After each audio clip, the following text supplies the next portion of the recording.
Assalamualaikum warahmatullahi wabarakatuh. Perkenalkan, nama saya Yunita Priana, NPM 5021210, dan rekan saya yaitu Sonia Putri Andini, NPM 5021213.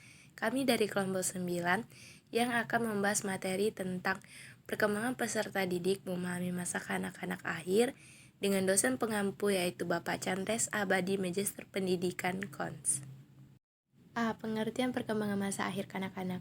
Menurut Jan 1712 sampai 1778, dalam tahap perkembangan masa kanak-kanak, yaitu antara umur 2 sampai 12 tahun, perkembangan pribadi anak dimulai dengan makin berkembangnya fungsi-fungsi indera anak untuk mengadakan pengamatan.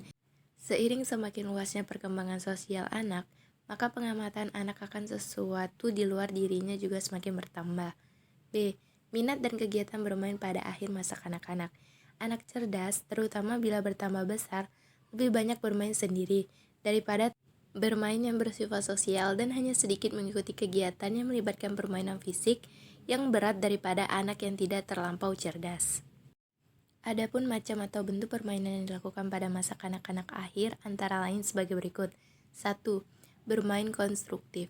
Membuat sesuatu hanya untuk bersenang-senang saja, tanpa memikirkan manfaatnya, merupakan bentuk permainan yang populer di antara anak laki-laki. Sedangkan anak perempuan lebih menyukai jenis konstruktif yang lebih halus seperti menjahit, menggambar, melukis, membentuk tanah liat, dan membuat perhiasan. 2. Hiburan. Beberapa hiburan yang digemari pada masa akhir kanak-kanak diantaranya membaca buku, komik, film, radio, dan televisi, melamun, dan berhayal. C. Perkembangan fisik pada masa akhir kanak-kanak. Perkembangan fisik di mana kanak-kanak tengah dicicirkan oleh variasi yang cukup besar dalam pola pertumbuhan.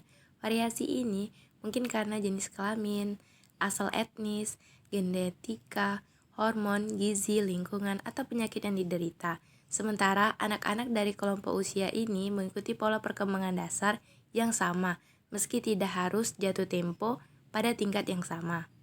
Kebanyakan gadis mengalami percepatan pertumbuhan sekitar usia 9 atau 10 tahun, sedangkan anak laki-laki mengalami percepatan pertumbuhan yang sama di sekitar usia 11 atau 12 tahun. D. Perkembangan psikomotorik pada masa akhir kanak-kanak. Faktor-faktor yang mempengaruhi perkembangan psikomotorik yang menghambat dan menunggu peningkatan potensi kemampuan psikomotorik peserta didik adalah sebagai berikut. 1.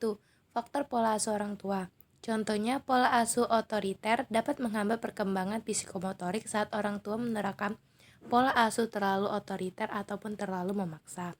2. Gen dari orang tua. Gen dari orang tua juga bisa menjadi penghambat dalam upaya meningkatkan kemampuan psikomotorik anak. Apabila orang tua mempunyai pembawaan sifat gen yang unggul, maka perkembangan psikomotorik peserta dikatakan lancar, begitupun sebaliknya. E. Perkembangan sosial. Beberapa faktor-faktor yang mempengaruhi perkembangan sosial pada masa akhir kanak-kanak. Yang pertama yaitu perkembangan emosi. A. Pola emosi yang umum pada akhir masa kanak-kanak. Pola emosi yang umum pada masa kanak-kanak sama dengan pada awal masa kanak-kanak. Perbedaannya terletak pada jenis situasi yang membangkitkan emosi dan bentuk ungkapannya. B. Periode meningginya emosi. Pada akhir masa kanak-kanak, ada waktu di mana anak sering mengalami emosi yang hebat. F. Perkembangan moral. Perkembangan moral ditandai dengan kemampuan anak untuk memahami aturan, norma, dan etika yang berlaku di masyarakat. G. Karakteristik anak didik sekolah dasar. Menurut Nasution 1993 halaman 44, bahwa masa usia sekolah dasar sebagai masa kanak-kanak akhir berlangsung dari usia 6 tahun hingga 11 tahun atau 12 tahun. Usia ini ditandai dengan mulainya anak masuk sekolah dasar dan dimulainya sejarah baru dalam kehidupan yang kelak akan mengubah sikap-sikap dan tingkah lakunya. Para guru mengenal masa ini sebagai masa sekolah. Oleh karena pada usia inilah anak untuk pertama kalinya menerima pendidikan formal. Pada masa keserasian bersekolah ini, secara relatif, anak-anak lebih mudah dididik daripada masa sebelum dan sesudahnya. Masa ini menurut Suryo Broto dapat diperinci menjadi dua fase, yaitu pertama, masa kelas rendah sekolah dasar. Beberapa sifat khas anak-anak pada masa ini antara lain adalah seperti yang disebutkan di bawah ini. A. Adanya korelasi positif yang tinggi antara keadaan kesehatan, pertumbuhan jasmani dengan prestasi sekolah. B. Adanya sikap yang cenderung untuk mematuhi peraturan-peraturan permainan yang tradisional. C. Ada kecenderungan memuji sendiri. Dan D. Suka membanding-bandingkan dirinya dengan anak lain. 2. Masa kelas tinggi sekolah dasar. Beberapa sifat khas anak-anak pada masa ini adalah sebagai berikut. A. Adanya minat terhadap kehidupan praktis hari-hari yang konkret. Hal ini menimbulkan adanya kecenderungan untuk membandingkan pekerjaan-pekerjaan praktis. B. Amat realistis, ingin tahu dan ingin belajar. C. Menjelang akhir masa ini telah ada minat terhadap hal-hal dan mata pelajaran khusus yang oleh para ahli ditafsirkan sebagai mulai menonjolnya faktor-faktor. D. Sampai kira-kira 11 tahun, anak membutuhkan guru atau orang-orang dewasa lainnya. E. Anak-anak pada masa ini gemar membentuk kelompok sebaya, biasanya untuk dapat bermain bersama-sama. H. Masa pueral.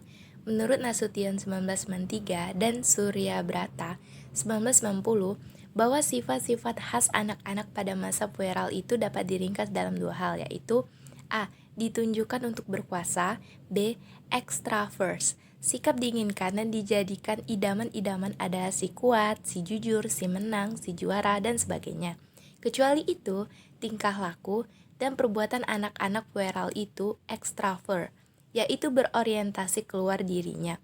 Hal ini mendorongnya untuk menyaksikan keadaan-keadaan dunia di luar dirinya dan untuk mencari teman yang sebaya untuk memenuhi kebutuhan-kebutuhan jiwanya. Baiklah, itulah materi yang dapat kami sampaikan. Terima kasih.